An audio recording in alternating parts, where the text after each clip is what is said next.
Well, another election day has gone away. Yep. You should have been at my victory party. Yeah, congratulations. When were you elected again? I was elected dog catcher of Smolin. Dog catcher of Smolin. 1935. How many dogs did you have on your side? Oh man, I tell you what, it was a rough duty. Of course you were a write-in. Yeah, I was a write-in. A lot of paw prints on the ballot. That's where I campaigned. Well, you like to. It was a kennel campaign. Kennel campaign. Kennel campaign. Yeah. Congratulations. Thank you very much. I'd like to thank the Academy. You know what? I was looking through here, Salina, November 11th, 1935. In that year, November 11th was the first snow of winter. Wow. You think we'll have our first snow by November 11th? I don't know, we might, but it'll be a lot of veterans covered in snow if it's on the 11th. That's right. Hello and welcome to your old news update. I'm Izzy Fitz. And I'm Bud Driscoll. Topping the headlines from yesteryear. Speaking of Veterans Day, let's go back to November 11th, 1935. Salina today kept Armistice Day, which is what it was called in 35 because it wasn't World War II yet. Right. There was only one big war. That's right. Well, it was a celebration to which the casual observer would not have been noticeable. So quietly was it conducted.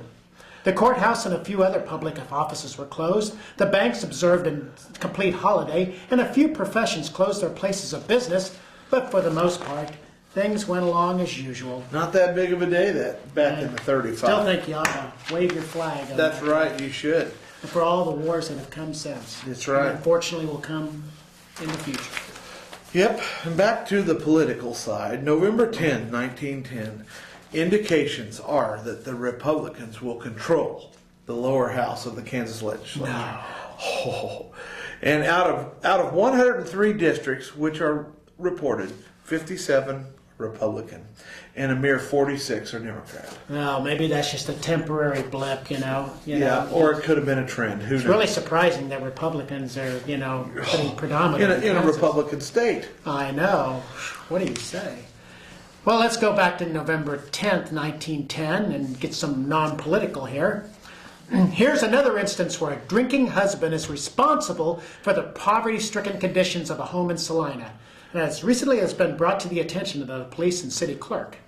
As a consequence, the mayor has ordered that the city pay the moving expenses of a Mrs. Hardigan and her two little daughters, aged 10 and 12 years, who have been living at 127 South 2nd.